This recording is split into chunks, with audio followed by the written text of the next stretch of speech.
reason to be afraid of the dark. A shadow that becomes whatever you fear.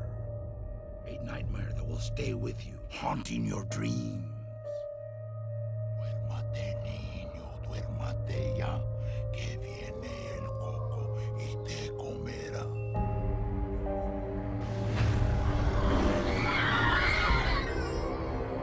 El Cucuy, the Boogeyman.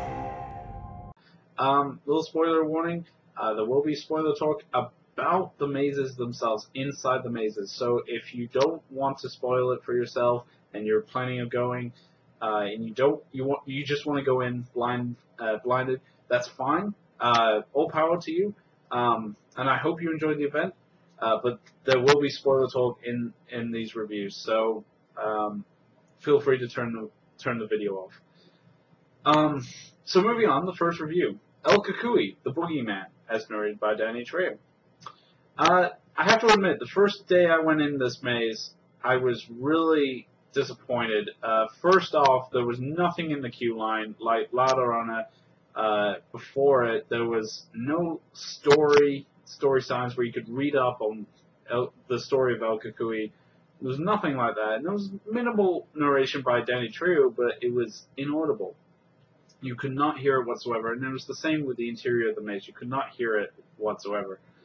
The scare actors really weren't on par that night. It wasn't scary. They were kind of slow on their marks, but the worst, I think, was this long corridor of nothing. It was a black corridor with nothing in it. There was not even the silly string. Heck, there wasn't even the feather guy.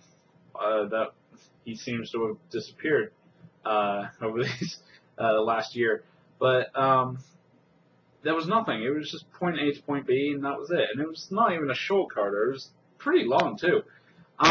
So I came out of the maze very disappointed, and I wanted to like this maze because the concept grabbed me. It was a great story for a maze, and the chance to make an iconic character.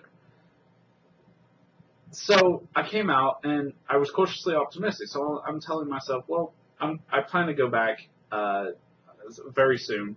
So I will wait on judgment until I've been in a second time, where they've had time to practice and all that. So day 2, or week 2, I go to the maze, and there are signs. They have put up signs where you could read the story of El Cucuy, you could understand what you're in for, and even better, the Danny Trejo narration was audible. You could read the story and listen to Danny Trejo's narration at the same time. It was fantastic. So, going to the maze. The exterior is really cool looking. It's a great facade. It's an old movie theater. It looks great. And even better, there's in the window to the right, as you're moving into the maze to it would be the right hand side, there's a El Cucuy scare actor, and he's just staring at people as they're entering. And it's a creepy visage. It's in its original incarnation, so it's in the burlap hood and cloak that you've seen in the promotional material, and he's just staring at you. And if you hit it at the right time, he'll scare you. But it's that image in the window it sealed my excitement. I was really excited to go in again. As you get into the theater, there's people massacred on either side of the movie theater. There's a movie playing, a little short film. If you look at it closely, the doctor in that movie is none other than the creative director of Halloween Horror Nights himself, John Murdy. So if you're ever going to the maze, look out for that. But anyway, there's another scare actor in there, and it's an usher, but it's El Cucuy. And this is really cool. This is what I really like about this maze. And it's something to do with his character, too. He's a shapeshifter. He takes on different incarnations of himself. In this case, it's in a theater, so he's an usher. And it was really effective as you're turning the corner, once they've hit you from the side, once they've shipped the cans on the side. And then you get one final scare from the usher, and it works really well. It's a great combo. And then you move on to the streets. You get attacked by a janitor dressed as El Cucuy. I should probably talk about really quickly the makeup, or in this case, it's a mask that they made for El Cucuy. It's a great design, and I believe John Murdy actually described it as a pumpkin, a dark brown pumpkin with bat ears, barracuda teeth, so really sharp and pointed, and mess up facial hair with little whiskers out. And it's a really creepy, grungy looking creature, and it's made for an iconic character this year. So that was fantastic. So you're moving through the streets, and then you get to the Black Corridor. So, as I described, it's nothing but a corridor. But this time something's different. There's, if you've ever been to Universal Studios Halloween Horror Nights, or for those who don't know, there's usually when you go through the mazes, there are people to help you go through it. There's employees with black hoods, executioner-type hoods, and cloaks that help you through the maze. Now, there's someone in that hallway with a flashlight doing this. They're waving it back and forth. And I got close enough, and I'm like, oh, great, oh, cool, there's an employee in here. Well, maybe that's different, I guess. And as I got closer, I got close enough to see his face. It was right there, and it's El Cucuy, and it made me jump badly. Like, it was just something that surprised me a lot when getting close to him. I had assumed it was an employee, and apparently in a tweet, John Murdy had the same incident where he actually jumps, and he was the one that put it in there. So they actually made it work. They made it work, and it was a great scare, great added effect for the maze.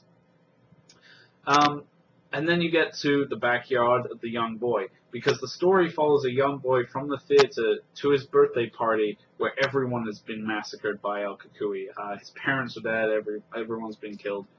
And there's this great shot of, you can see in the kitchen window, El Cucuy kind of creeping forward. Like, it's just, it's one of those shadow projectors, but it just looks creepy, and it's great looking. They even have Chris Williams' old barbecue in the maze, which I thought was pretty funny, that they put up on a tweet. But then, as you get into the living room, there's this great, the sets in this maze are just, they're spot on. And so the detail's all there. You enter the front room, there's a few more El Cucuys that attack you, and here's where it gets even better. As you enter the boy's bedroom, there's these hands, giant monster hands of El Cucuy under the bed, and they actually come out and they attack you. And this gets a lot of people, and it got me as well, and it was really well done. The first time, however, I went in there, there was lights under the bed. I guess they were trying to do for a supernatural ghostly light. You could see the hands, and they did come out, and it was surprising, but didn't have the same effect as this time, because this time they actually removed the lights.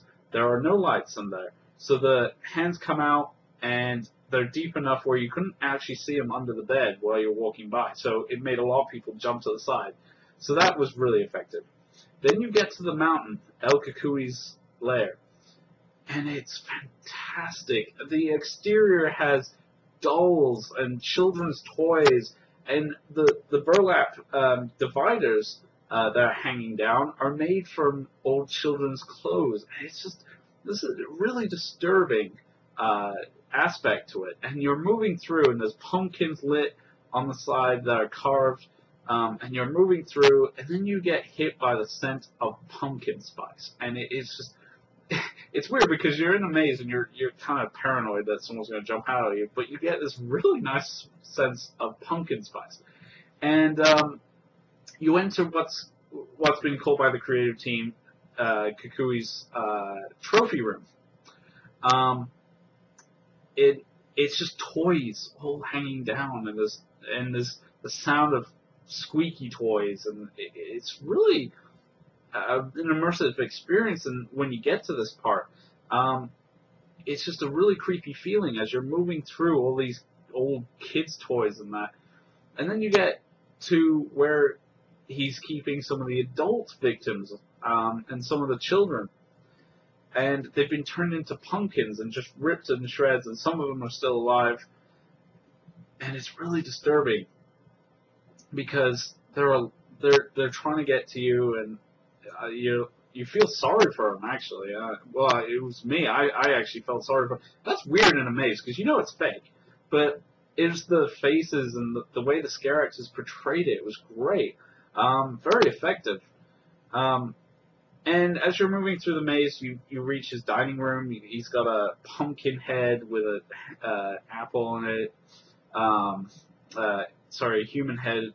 And there's just little bits like that, little details which just add to the effect. And then you get to an area with like burlap sacks with children in them, and then eventually you reach the end of the maze. And all throughout, it's one of the few mazes where you feel really immersed in this world. I mean, that's not to say the other mazes weren't, but this one particularly, you feel immersed into this world that John and the creative team have created for this character, and it's great. One of the best, I think. It's one of my favorites. And it's an original maze, so I was really happy to see how much it had changed from the first time, and now that they've just made it better. And I can't wait, because I'm planning on going a third time, and I can't wait to see how much they've improved it since then. So, El Cucuy, definitely one of the best, I think, this year. I would give it an 8 out of 10 because it was just so effective and so immersive that I really enjoyed it. There's a few water gags in there. Well, there's one water gag in particular. It's a reuse from Soul. It's the charred body in the barrel. But other than that, there's really no other effects. But it doesn't need it. It's really well done. So if you ever get the chance, it's definitely a maze to check out. Again, I would give it an 8 out of 10 just for its immersive detail. Scare actors were great designs on the characters, and the acting was great. Sets blew me away, so I really have to give kudos to this maze. And it's a true successor to La Llorona, and I'm sure you guys will enjoy it. So I hope you guys enjoyed this review. Next review will be Evil Dead, Book of the Dead, and I hope you guys look forward to it.